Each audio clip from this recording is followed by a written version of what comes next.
Self-compassion is a skill, resilience is a skill, self-confidence is a skill.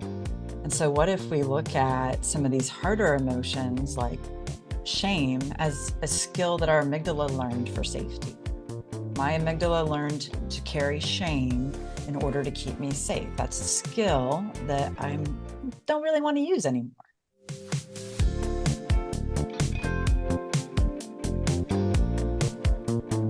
Hi, welcome to the ADHD Social Playbook Podcast. I am your host, Caroline Maguire. Today on the podcast, I am chatting with my friend and ADHD expert, Dr. Kate Truitt.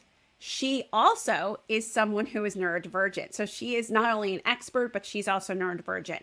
She is the best-selling author of Healing Hands. It's an incredible book. She is a trained clinical psychologist, but also speaks for the BBC, Oprah Daily, and Goldie Hawn's Mind Up Foundation. In this episode, we're going to talk about self-regulation. And what I love about Dr. Truitt is she has very portable techniques to help you self-regulate, calm your limbic system. And she also explains in this episode a lot about why we enter fight, flight, or freeze, what we can do when we are in that situation, and sort of like our different brains and different ways of thinking and how they affect us. It's very hands-on material, and she is absolutely calming. So if you need to go from here to here, I can't recommend her work enough. Oh, this is part one of the conversation, so subscribe and stay tuned for part two. Let's get into it. I hope you enjoy this conversation as much as I did. Okay, I'm so excited to speak with you. I read your book and I read it cover to cover several times. I've actually read it several times. I've sent it to people, and I wanted to talk about this mindful touch concept. As a person with ADHD, I don't think I have a calm place. I think I have like a less heightened place. I hear you. I hear you. But I have found your processes very useful because, like I was just telling you before we started, if I'm going someplace to be social and it's maybe not my favorite thing in the world, which is my clients and my audience, so many of the strategies people give you to cope, you can't do them in public. Yeah, and they're not micro practices. They request something of us, and that's what I love so much about mindful touch and our ability to partner with our brain in these ways that I introduce in the book, because they're so simple. And I was thinking about this last night. It's like an empowerment pause moment as a micro practice. Yeah, I that just love came up that. last night. I just Oh made my that up. God, that's beautiful. Like an So empowerment pause. an empowerment pause touch. So tell me what I have been doing and what this is and how you use it. And you can tell the different ways that you can use this, but the way I have been presenting it is about these moments of rumination and stress, and that stress affects our body. And then to me, it becomes this runaway train. And if we can help ourselves, then we do not have to be run by our limbic system, Exactly. Yeah. Yeah. And that's why I called the book Healing in Your Hands, because it literally is the opportunity to harness a neurobiological part of our system that has been around since, in many respects, the dawn of time. Touch is one of the very first parts of any living organism. And our amygdala, who I talk a lot about, sweet Amy, she's 300 million years old. And those runaway train moments, those ruminating thoughts, the worst case stories of doom that our brain gets stuck in, or the hypervigilance, that's all tied into our amygdala. And so it's so interesting about this ancient sensory system of touch is it creates a very specific electrochemical cascade that's like wrapping a warm, fuzzy blanket around our amygdala and then our entire limbic system, so that we can then bring our thinking brain back online and be like, oh, hey, you, the human part of us, that's pretty new. How are you doing? Can we have some other thoughts here?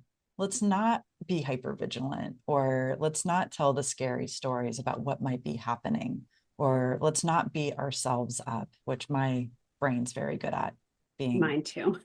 Yeah. I have a champion ruminator. But Yeah. when Oh, I I love that. ruminate, Me I too. often go to your YouTube channel and I go through one of your practices because I know that I have to break the cycle Hmm. And and you that thinking won't break my cycle. yeah. Well, and that's so much of what often happens is we try to think our way out of it, but we simply can't, because the language of our amygdala is the sensory system. And she's 300 million years old. She's really good at her job. Whereas our thinking brain is, depending on which researcher you look at, 50 to 100,000 years old. And that still sounds pretty old, but it's really not in the main scheme of things. It's brand new. It's like Zoom software updates versus the hard drive of our laptop. I love that. That's a beautiful analogy. Yeah. So you taught me, and I tried to be a good student of this, but I'm still new at it. You taught me this concept that there's this space, maybe, but there's also the fact that our brain senses a threat and that it's very, very, very quick. A blink of an eye, less than a blink of an eye. Can you tell me about that and tell everybody about that? Yes. Very, very, very quick. So, blink one time, and then 4 times faster than that is our sweet amygdala coming on board and starting to interpret the sensory data in the world around us. And that's part of that very, very primal part of what's unfolding in terms of our environment and our system's need to take care of us and keep us alive. The threat sequence starts a little bit before the amygdala. It's Okay. very brain stem and then sensory oriented. Okay. And then when it gets up to our amygdala, that's where we can start jumping into those very clear behavioral or autonomic nervous system responses.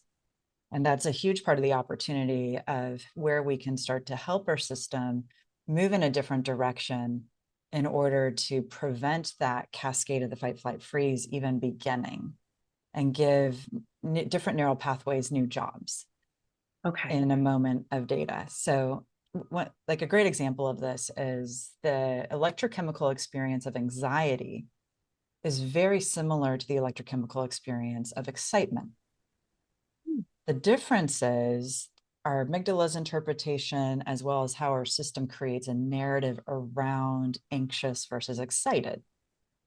A lot of where those different experiences start is the same sensory system, body, interoception, feeding up into through our brainstem into our central nervous system.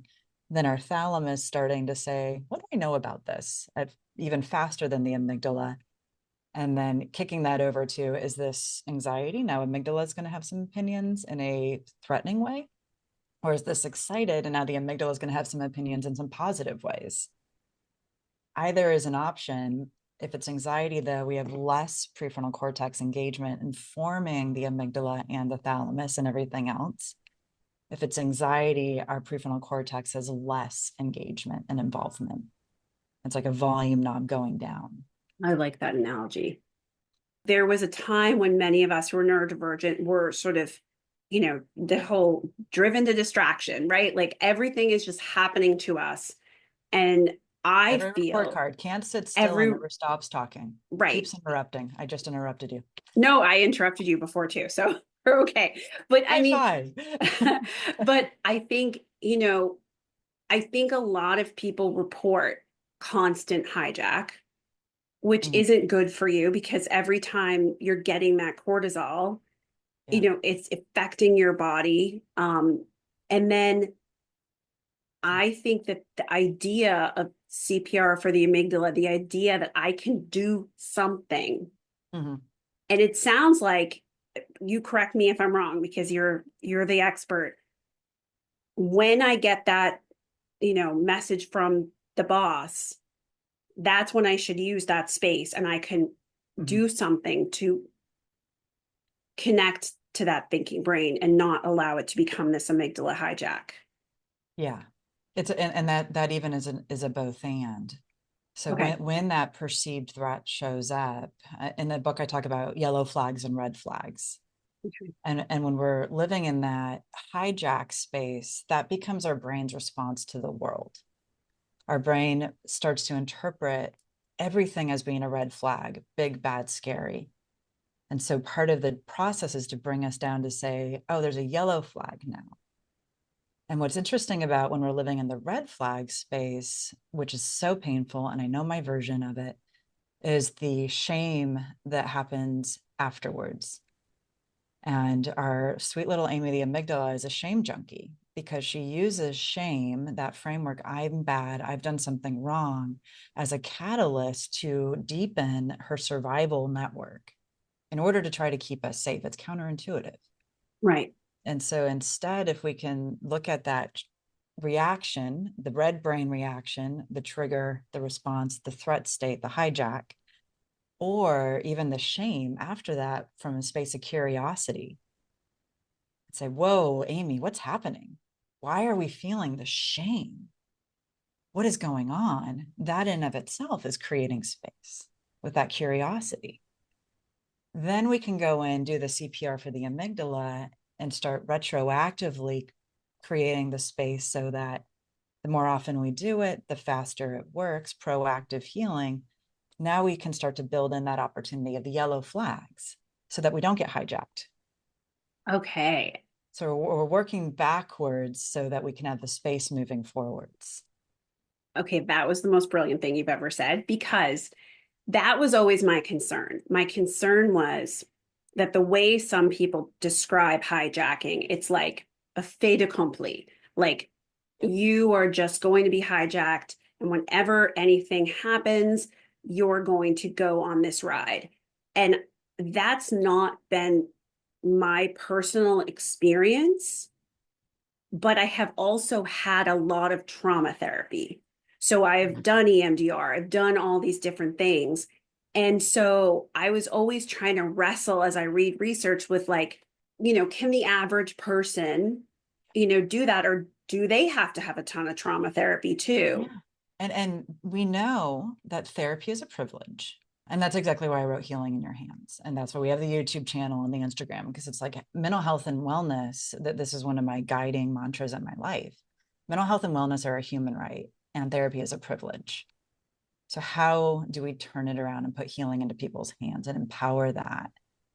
And to your really beautifully articulated point, it can feel so counterintuitive and confusing because when we do continually get hijacked, it feels helpless and hopeless and powerless. And I say that again, both as somebody who's had a lot of childhood trauma, has ADHD, and has been well documented in my memoir, lived with very, very severe PTSD for 5 years. I know what that feels like to be completely out of control in relationship with my brain, even as an expert. Right. Like I knew all the things, and yet I was still completely out of control. My amygdala was completely out of control. And even that statement gives space. I'm not out of control. My amygdala thinks there's a saber-toothed tiger. She had a reaction. She fought back. She ran away. She fawned and people pleased. She did what she's learned from her past to keep me safe here now. So let's get curious about why and get to understand that shame better, and or both. Oh, I love that, because I think that there's, I'll always say to kids, like, your brain does certain things well and your brain struggles with certain things. And the reason I do that is to give them that space and to Space. say, like, this is not an indictment of you, you Mm-hmm. know, and its strengths and weaknesses and past and all of that stuff. So I Yeah, love what you just said, because it's the amygdala. It's not a moral judgment on you, right? exactly. Yeah. And one of the things I'll talk to my clients about, and it's been helpful in my own journey too, is that self-compassion is a skill, resilience is a skill, self-confidence is a skill. And so what if we look at some of these harder emotions like shame as a skill that our amygdala learned for safety? My amygdala learned to carry shame in order to keep me safe. That's a skill that I don't really want to use anymore. Right. It was So great at the let's, time, but now it can retire. yeah, yeah, now it's done. We're good. And then when the shame shows up, it's saying, oh, that's actually a flag that something from my past needs some extra healing and love right now. How do I take care of me, oh, baby girl, so that I can help my brain heal? That's beautiful. And that's what I always love about your YouTube channel because, I'll do one of your videos and I'll go through and I'll do the mindful touch with you. And I'll be like, oh, she makes me feel better with just your voice and your Oh, compassion. so And as sweet. a very anxious person, I'm very interested in that space because I have just personally found that when I know I'm at that, like, you are too jittery, right? Like, we're Yeah. going up here, right? Yeah. I Yeah. have found, and it could be even for a good thing, like the day I had my meeting for the second book with the publisher, it was like, Which congratulations again. oh, thank you. It was like, okay, so hours from now, I'm meeting with these people, but I have to live through the entire day, right? Yeah. And so I went on YouTube you had something for anxiety and I pulled it up and I did it because I found the mindful touch just going through it, it just re-centered me. And Mhm. so instead of just I'm up, I'm up, I'm up, I'm up, I'm so jittery, I came down. Yeah. Yep. And that's your innate neurobiology. I mean, I appreciate the kind words and the reflection, and that's your brain partnership. That's your knowingness of I'm going to be up here, or what is something that I can use right now to find a way to come back into grounded, centered space, however that feels and looks the best for you. Thank you for diving in with me. I hope you enjoyed part 1 of this conversation. Subscribe and follow so you can be notified when part 2 drops. See you all next week. Bye, friends.